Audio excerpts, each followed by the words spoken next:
নমস্কার বন্ধুরা, রাজেন্দ্রানী ব্লগের আরেকটি নতুন পর্বে আমি তৃপ্তি সকলকে স্বাগত জানাই।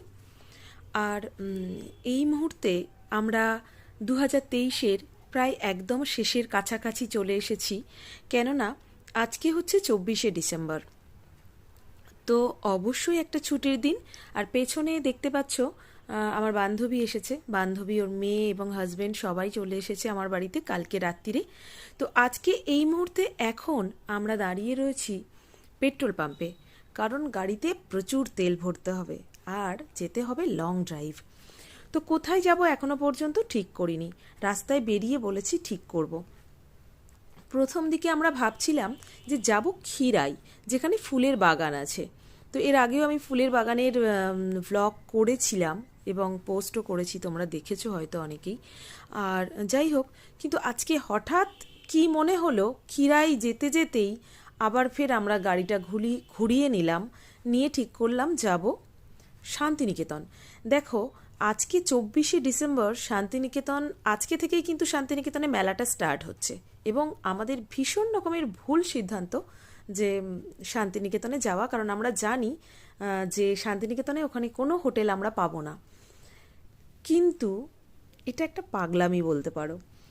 আর এরকমই পাগলামি মাঝে মাঝে আমার করতে ইচ্ছে করে। মাঝে মাঝে মনে হয় এরকম অনেক দূরে কোথাও চলে যাব, গিয়ে আবার মানে সেই দিনই ফেরত আসবো। জাস্ট কি বলবো আর কি, এটা আমার ভাল লাগে। তো সেরকমই একটা পাগলামির মধ্যে আমার বান্ধবীরাও পড়ে গেছিল। আমার এই পাগলামিতে ওদেরকেও সায় দিতে হয়েছিল, কিছু করার নেই। যাই হোক, ফিরতে আমাদের হতোই, কেননা আজকে রাত্রিরে বাড়িতে পার্টি আছে। তো মাঝপথে একটা ধাবাতে এসেছি। কি সুন্দর দেখো, এইটুকু ছোট গাছে সবেদা হয়েছে, তাই তোমাদেরকে দেখালাম। আমাদের মেয়েরা খুব এনজয় করছে। তো একটু কিছু খাওয়া দাওয়া করব। আমরা খুব বেশি কিছু খাইনি, মানে সৌমি কিছু খাবার তুলে নিয়েছিল, ও আগেই রেডি করে নিয়েছিল। তো সেই কারণেই মানে গাড়িতে কিছু খেতে পেরেছিলাম, বাদ বাকি কিছু খাওয়া হয়নি। তো একটু কফি, ধোসা এইসব খাওয়ার জন্যই এসেছি। আর সৌমি তো চিকেন স্যান্ডউইচ আর পেস্ট্রি টাইপ এরকম খাবার নিয়ে এসেছিল, সেটা আমরা খাওয়ার সময় খুব এনজয় করেছি গাড়িতে। যাই হোক, এখন চলেছি শান্তিনিকেতনের উদ্দেশ্যে। আর এই যে এই মুহূর্তে রয়েছি বর্ধমানে।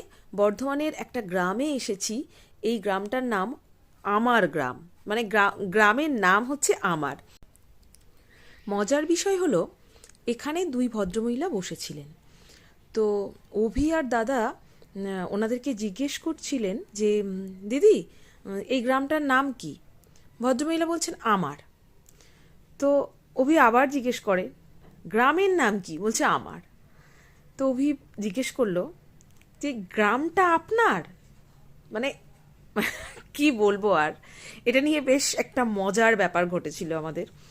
তো যাই হোক, গ্রামের নামও যে এরকম হতে পারে, কত রকমের নাম হতে পারে, সেটা ইম্পর্টেন্ট নয়। যেটা কথা বলার সেটা হচ্ছে, ওফ, পল্লী বাংলার এই অপরূপ শোভা, এই শোভা আমাকে ভীষণভাবে আকৃষ্ট করে। আর এটার জন্যই আমি বারবার ছুটে আসি গ্রামের পথে। গ্রাম যে আমাকে কেন এভাবে টানে, মানে আমি না বলে বোঝাতে পারবো না। জন্মান্তর বলে যদি কিছু থেকে থাকে, তো আমি বারবার জন্মাতে চাই এই বাংলায়।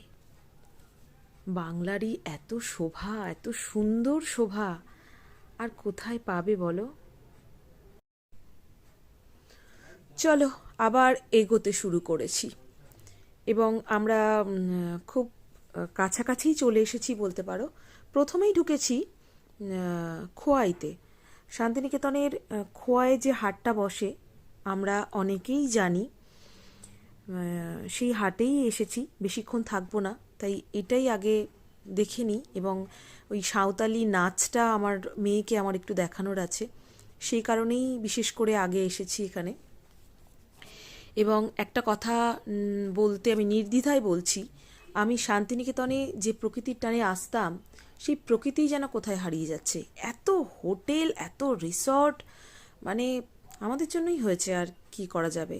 আমরা এত লোক শান্তিনিকেতনে আসা শুরু করেছি, তো আমি যখন থেকে শান্তিনিকেতনে আসতাম তখন কিন্তু এতটা এরকম এত হোটেল এত রিসর্ট ছিল না, জানো তো। শান্তিনিকেতনের লাল মাটি আমি এনজয় করেছি, আমি দেখেছি। কিন্তু মাটিই নেই, দেখতে পাচ্ছ তোমরা রাস্তা, পাকা রাস্তা একদম। এই রাস্তাটা পুরো লাল মাটি ছিল, জানো তো। যাই হোক, এই আমাদের টিমটা। আর এই দেখো, এই হচ্ছে আসল শান্তিনিকেতনের প্রকৃতি। এই যে মাটির দোতলা বাড়ি, কি সুন্দর প্রকৃতির মধ্যে, এরকমই ছিল। কিন্তু কিন্তু আজকে এসে মানে খারাপ লাগলো, কষ্ট হলো। এখানে একটু কিছু খেয়ে নিলাম, ওই ডিম টোস্ট টাইপ আমরা খেলাম। সবাইয়েরই খিদে পেয়ে গেছে। এই টুকটাক হাট তোমাদেরকে দেখাতে পারবো।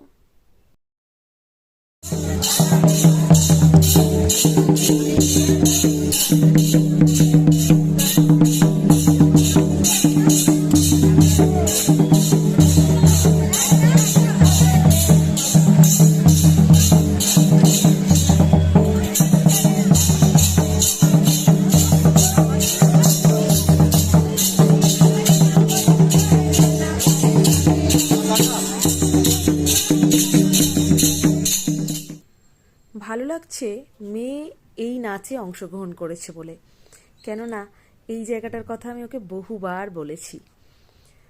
আর চলো, চলে এসেছি কিন্তু এখন বাড়িতে, অনেক রাত্রির হয়ে গেছে। প্রথমেই এসেই বানিয়ে ফেলেছি সেটা হলো কাবলি ছোলা আলু দিয়ে একটা দারুণ নিরামিষ খাবার বানাই আমি, সেটাই করেছি। অবশ্যই আজকে রাত্রে কোনো নিরামিষ না, পার্টি চলছে। রাত্রি দেখো 2টো বাজে, এই মুহূর্তে আমার মাইক্রোওয়েভে রয়েছে চিকেন পিৎজা। তো আজকের মানে ওই ছোলা আলু মাখা ওটা এবং চিকেন পিৎজা দিয়ে রাত্রিটা শেষ করব। চলে এসেছি পরের দিন দুপুর, মানে আগের দিন রাত্রির থেকে একদম সরাসরি পরের দিন দুপুরে, আজকে 25 ডিসেম্বরের দুপুরবেলা। একটু মাটন বিরিয়ানি না হলে হয় বলো, তাই বানিয়ে ফেলেছি মাটন বিরিয়ানি। ভীষণ ক্লান্ত ছিলাম, ক্যামেরা অন করার মতো ক্ষমতা আমার ছিল না, সত্যি বলছি। তো দাদাই মনে করালেন, মানে সৌমির হাজব্যান্ড, যে টুসি তুমি তো ভিডিওই করলে না, তাই তাড়াতাড়ি করে ক্যামেরাটা অন করলাম। হ্যাঁ ঠিক আছে, অ্যাটলিস্ট খাবার ভিডিওটুকু করি, যে কি খাচ্ছি শুধু সেটুকু তোমাদেরকে দেখিয়ে দিলাম। আর বাচ্চাগুলোকে এখন দিয়ে দিয়েছি টি টেবিলে, ওরা ওদের মতো বিন্দাস আছে আর কি, আর আমরা আমাদের মতো টেবিলে নিয়ে নিয়েছি। আচ্ছা যাই হোক, আজকে তো 25 ডিসেম্বর, তো সান্টা তো বাড়িতে এসেছিল না রাত্রিরে। তো দেখো কি দিয়ে গেছে আমাদের মেয়েদেরকে, জুয়েলারি বক্স দিয়ে গেছে, মানে জুয়েলারি বানানোর সমস্ত সরঞ্জামের মধ্যে আছে। আর তার সাথে দিয়েছে দুজনকে দুটো টি শার্ট, দুজনকে কিন্তু দুটো দিয়েছে। মানে স্যান্টা কিন্তু জানে যে আমাদের বাড়িতে এখন দুজন মানুষ রয়েছেন, সেই কারণেই দিয়েছে। আর আমার মেয়ে প্রত্যেক বছর একটা করে আর্টিফিশিয়াল গাছ কেনে, আর কিছুদিন পরে সেটা ফেলে দিতে হয়। এটা আমি ওকে গিফট করেছি। এই কাজটা ও যখন গেছিল নাচের ক্লাসে, নাচের না সরি আঁকার ক্লাসে গেছিল, সেই সময় আমি কি করেছি, একটা গাছ এনেছি প্রথমে, তারপরে এটাকে একটা মানে টব নিয়ে সুন্দর করে, কোনো রকম একটু সুন্দর না, মানে ওই আর কি, তোমরা যেভাবেই বলো, একটু এঁকে টেকে ওকে মোটামুটি রেডি করে দিয়েছি, যেটা ওর খুব সুন্দর লেগেছে এবং ওর খুব ভালো লেগেছে। এই যে আমি এখন রেডি করে ফেলেছি, এই যে এখন এরপরে আমার মোটামুটি রঙটাও শুকনো হয়ে গেছে, সব রেডি হয়ে গেছে, মাটিটাও দিয়ে দিচ্ছি। তো 2টো দিন তোমাদেরকে দেখালাম যে কেমন কাটালাম, একটু একটু করেই দেখালাম, সবটা দেখাতে পারিনি, বুঝতেই পারছো ভীষণ ক্লান্ত ছিলাম। তো যাই হোক, আজকের মতো আমি তৃপ্তি এখানেই বিদায় নিচ্ছি, চলো টাটা।